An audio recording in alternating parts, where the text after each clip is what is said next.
I travel a lot. I have a quilt shop in Ohio, Southern Ohio, Creation's So Clever, and this is a picture of it. And we're in an old funeral home, so we're dying to show you around if you get down to Southern Ohio. It was built in 1863, and we really do have a lot of fun. So I'm on the road a lot with my business.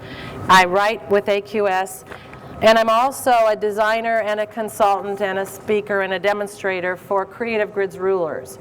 So that's what I'm going to show you a little bit about today. I do have another book in the works with AQS if I can stay home long enough to write and sew and do the math. Mostly I'm in the car and I haven't figured all of the logistics of the driving and the writing and the math and the sewing. The Creative Grids Rulers are made in the USA, and that is an awesome thing in this day and age. They're made in, most of them are made in Milwaukee, Wisconsin. I believe there probably are still a few that are being made up in Bryan, Ohio, which is the home of Etch-a-Sketch. Any of you baby boomers probably remember that? Yes. So my next book is going to involve some of the rulers, which the first two are just fun quilt books. But I'm going to show you some of what the rulers do. I didn't bring a regular plain old ruler. I know you can't see from back there, but this is 2.5 by 6.5. This is the little free one. And most of the rulers that are just used for everyday measuring and sewing have a 1/2 inch grid on one side and across the top or bottom and a full inch on the other two sides, so that you can measure 2.5, 3.5, 4.5, always measuring off of a heavy line, so you don't have to look for those little hash marks. They have the angles on them. There's a non-slip grit, and the lines are just black and white, so they're very fine, and you don't lay it down on your work and think, which side of the line do I lay this on to get an accurate cut? You just put it on the line.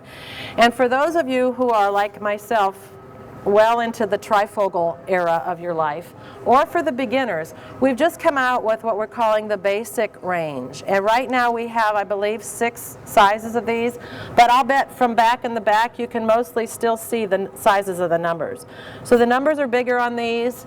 You'll notice that there is a grit 1/4 inch all the way around, which really helps to define that 1/4 inch seam allowance line. There is still grit in the center, and there's no 1/8 inch lines. It's a very simple, in fact, it's called Simply Basic. No 1/8 inch lines. The only angle is the 45-degree angle, and everything else is solid inches with 1/2 and 1/4 marked. So you'll have to take a look at those. What I want to show you today is some of the fun rulers, what some of the different ones will do. I like to hang these little guys up right on the aisle in our booth because people walk by and wonder what they do. They look like dragon teeth or something out of Harry Potter. Actually, these were designed, most of the Creative Grids, all of the Creative Grids rulers were designed by quilters. These were actually designed originally to be used with your 2.5 inch pre-cut fabrics, bally pops, jelly rolls, that type of thing. But I'm sure you ladies and gentlemen understand we all have stashes, and people always want to use stuff from their stash. So you could also cut your own 2.5 inch strips. And what you would do is you'd lay your fabric 2 of them at a time, right sides together. You can cut through as many layers as you want, but put them 2 and 2 because that's how you're going to sew them. So we'll pretend I've just lined them up at the top here. When I drop my ruler down onto my fabric, I'm going to line the top of the ruler part up with my cut edge, and then I will rotary cut across the bottom, and that gives me 2.5 inch strips.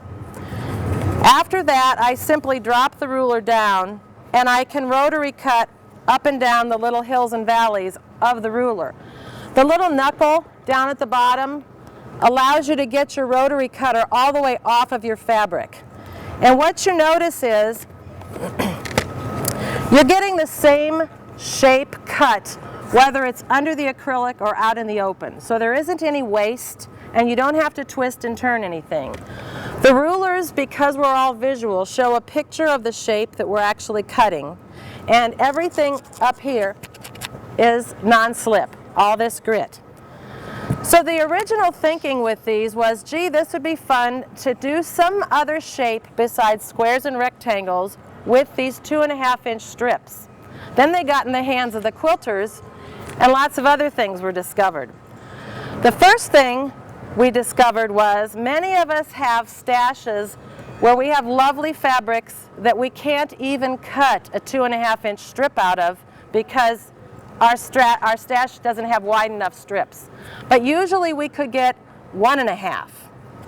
So it's a ruler. This bottom half is a ruler. So if you lay it on those scraps and you cut 1.5-inch strips and you seam them together like this, once they've been seamed together, they become 2.5 inches because there's that seam allowance in there.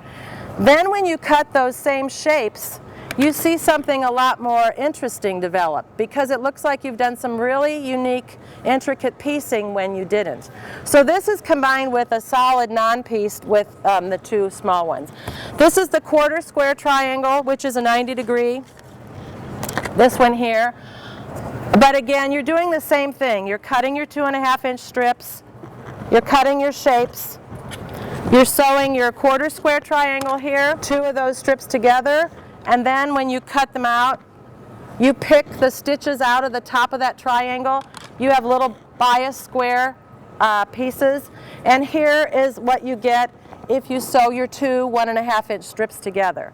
So it's been very fun for me because as a quilter, as a shop owner, I see customers come in and they see samples made, and all they really can see is that pattern done in that fabric combination, and that's what they want to do, and I'm very used to that. But when you just give people a ruler and say, here, go play with this, I'll show you some of the things it's designed for, and you see what they come up with, it creates a whole lot of creative energy, and so it's just fun to watch that. So this little one here is a 60-degree triangle. That seems to be every designer's favorite. It's an equilateral triangle. So again, we're cutting the strips and then we're cutting the shapes. And with that, you have the option of sewing it into a hexagon or sewing it into a border, or if you sewed your 2 1.5 inches together, you get a more interesting hexagon. I have a real cute pattern that we've done with that. I'd love to say I designed it, but I didn't. A friend of mine did. It's one of these that when you look at it, you think, why didn't I think of that? So here's the quilt, and it's called Floating Stars. And when you look at it on point like this, it really looks pretty intricate. As soon as I turn it so that you're looking at the blocks straight on, the first thing you can see is there are 9 patch blocks, which are made from 2.5-inch squares, and there's that cute little star. And the way that star is made, you're going to cut your strips, cut your shapes, sew your shapes together. Really, you just need to sew dark, light, dark into a 3-patch like that. Then you're going to take a straight edge ruler and you're going to cut right down through the center of those dark triangles, and that gives you that shape right there, kind of that little peaky and spike thing. And then when you put 4 of those together with more of your 2.5-inch squares, you get this. And it's called a floating star because the points come right up to the corner at the top, so that when you take out that seam allowance, it drops it down more than 1/4 inch from the edge. And it makes those stars very dramatic and pointy because you haven't chopped off those tips.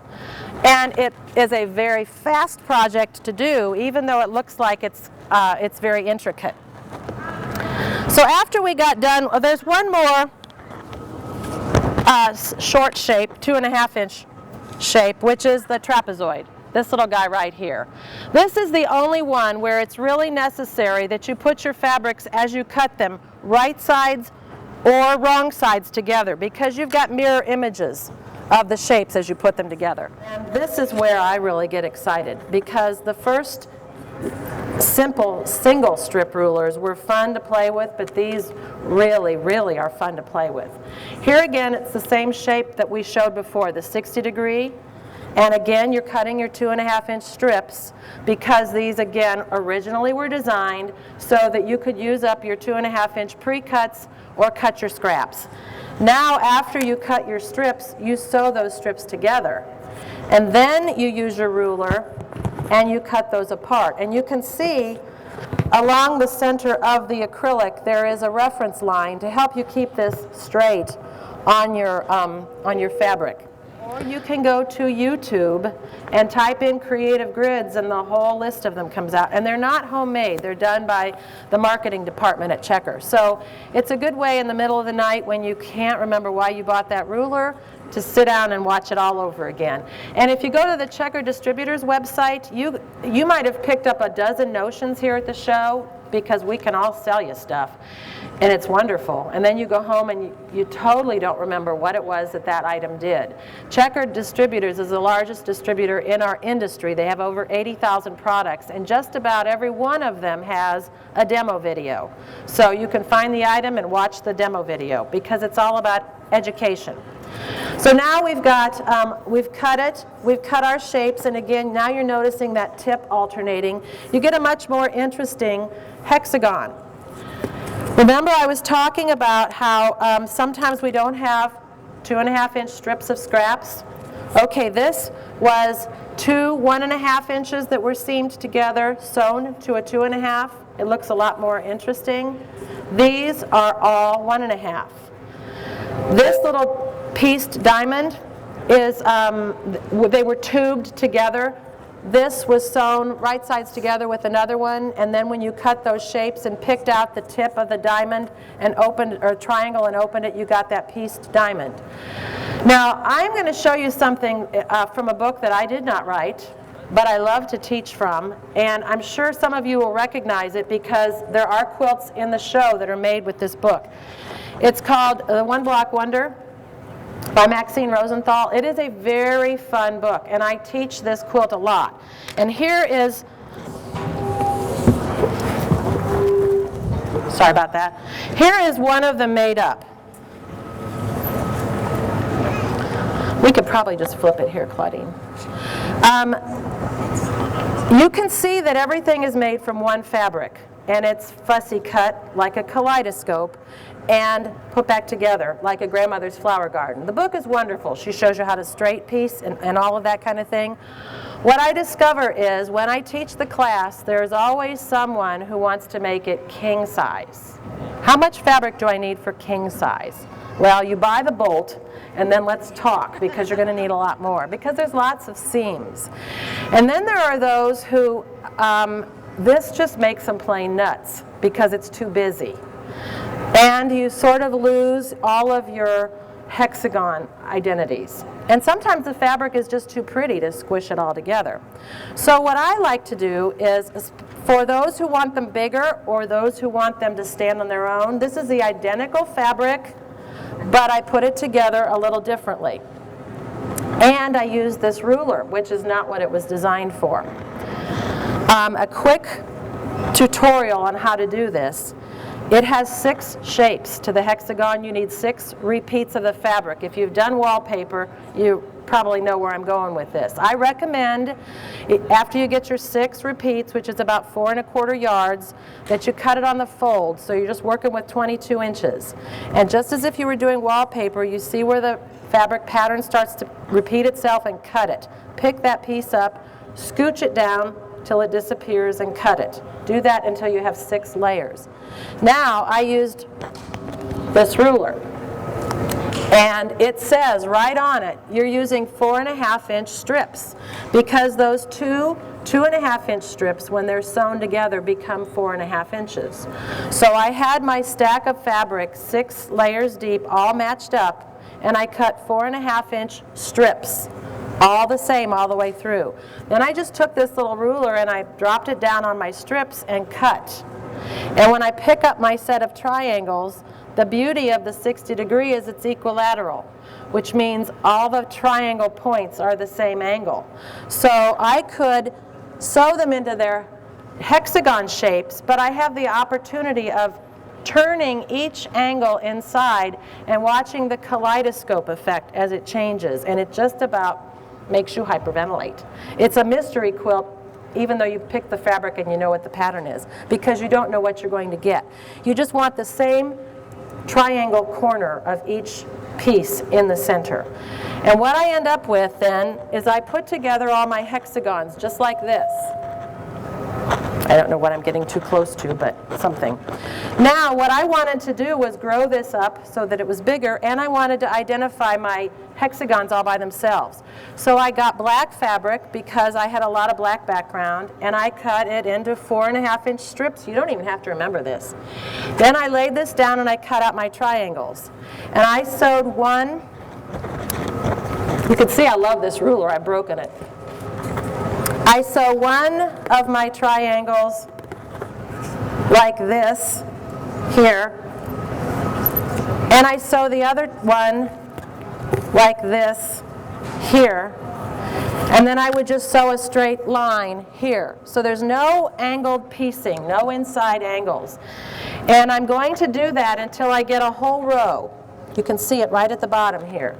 Then I do another whole row, and when I sew it together, I just offset the two rows so that now my triangle is lining up with my hexagon and my hexagon with my triangle. And what you end up with, if you pay attention, is a star around each one of those hexagons.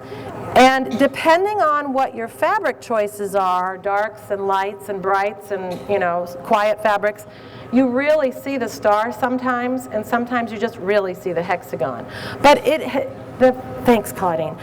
That is nothing that ruler was designed for. But when you see what these things do, and you walk through the quilt show and you start looking at the different quilts that are done or the patterns that are out there, you start to see there's an easier way to do that.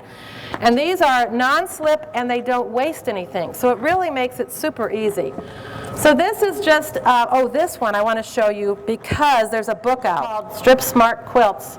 It's full of touching stories as well as the patterns, because while she was writing the book, her father was actively dying. And she sat with him and reminisced with him over stories of her childhood. And they're in the book, and it is charming. She's from Louisiana, so she's got that southern charm. I recommend you at least look through the book and look at some of those stories. But this is the ruler she used. She's got 16 patterns, and they all use this particular ruler. It's the quarter square, which is a 90-degree. And it was designed to be used just like the others, where you're cutting your strips, you're sewing them together. Can you tell I needed to dig out my iron? You're cutting them apart, and then you're sewing it back together. And this is the different strips that are put together.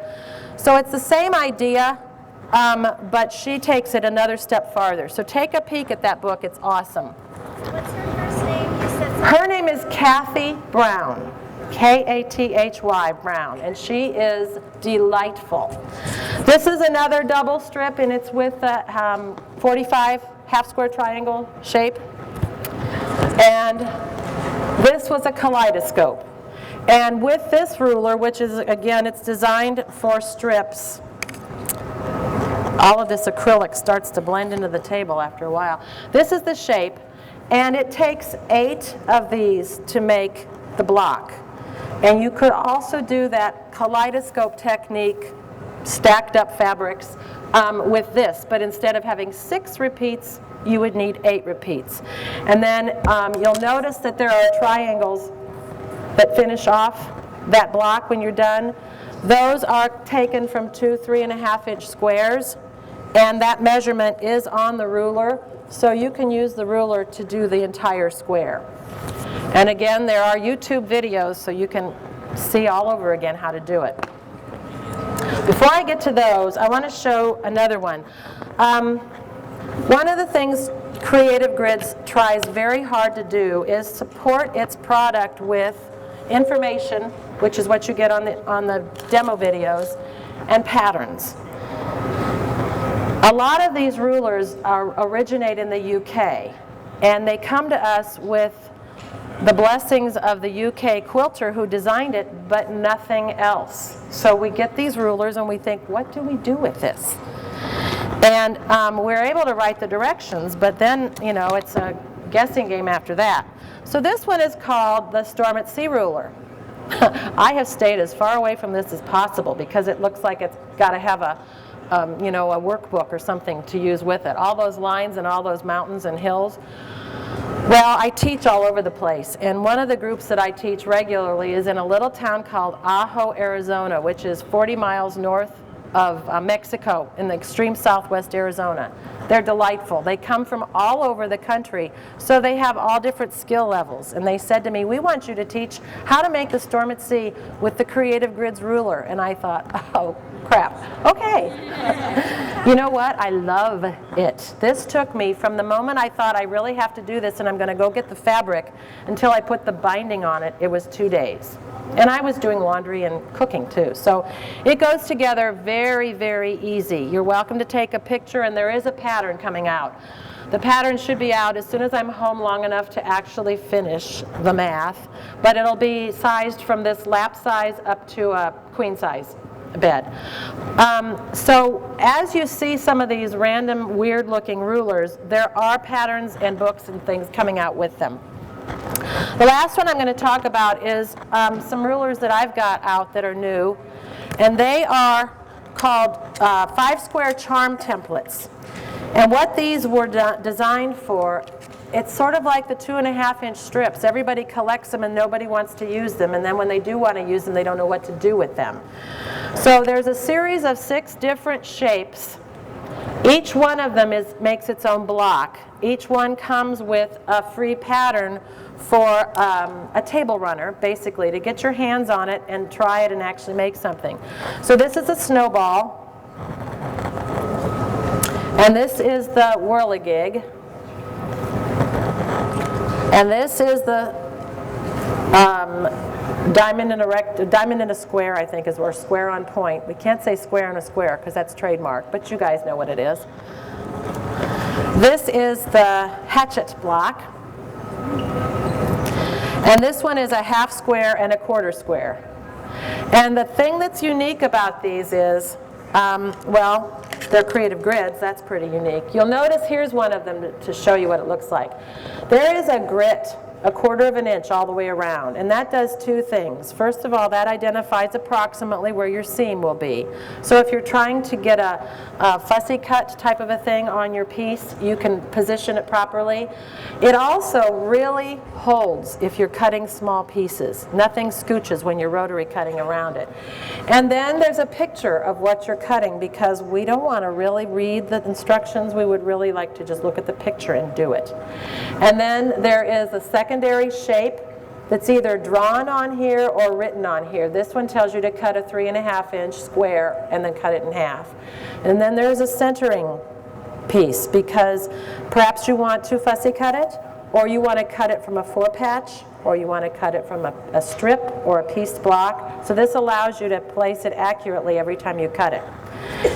The whole idea behind this is you take your 5-inch square, your 5-inch strip, your fat quarter, your scrap, whatever you're using, and you cut out your shape, and then you cut out your secondary shape, and when you sew it back together, it's 5 inches.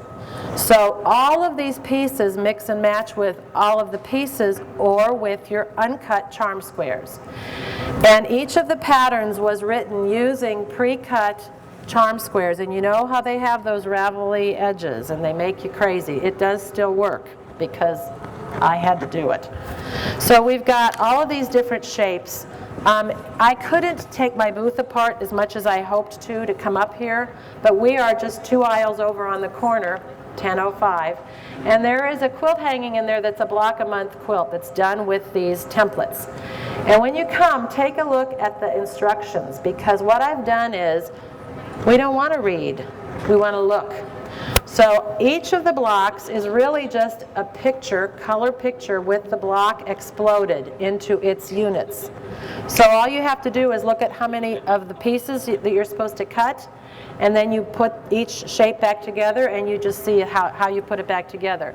And based on that concept, we're coming out with a lot of patterns. They are still on the drawing board, but they are coming. That will be just 1 page, 2 sides, laminated. So it will be maybe, I don't know, $5.99 or $6.99. It's going to depend on the printing and the lamination. Each shape will have 5 or 6 or more individual patterns. And so if you have a page that's this big, that's laminated, half of it will be a picture of the quilt. The other half of it will have the yardage and the shopping list, basically, for what you need. Then when you turn it over, half of it will show the units kind of exploded out, so you can build them and put them together, and the other half will have assembling it and doing the borders. So they're not intimidating, they're not expensive. You can see a lot of other uses for these little charm templates, and as we combine multiple shapes per project, they'll have a different color paper so that you can identify. This just uses one, this uses two, this uses a combination of three, and that's also the way that block a month was done. Every block, each one month uses one template, or you don't have to use templates. The shapes are in the pattern. And then as you get all of them done, you can start combining them in the pattern, and we cut from a lot of, 4 patches and strips and that type of a thing. She asked about when you twist and turn that 60-degree triangle to make that stack and whack kaleidoscope thing, don't we worry about bias. 2 of those sides are going to be bias anyways. And bias can be your friend, because things that don't fit can be, coaxed to fit, and then you use your steam iron to settle it back in its new place. So no, you don't have to worry about bias. It's always a good thing to think about when you're quilting, because we try to avoid it if we can, but sometimes it's definitely a friend.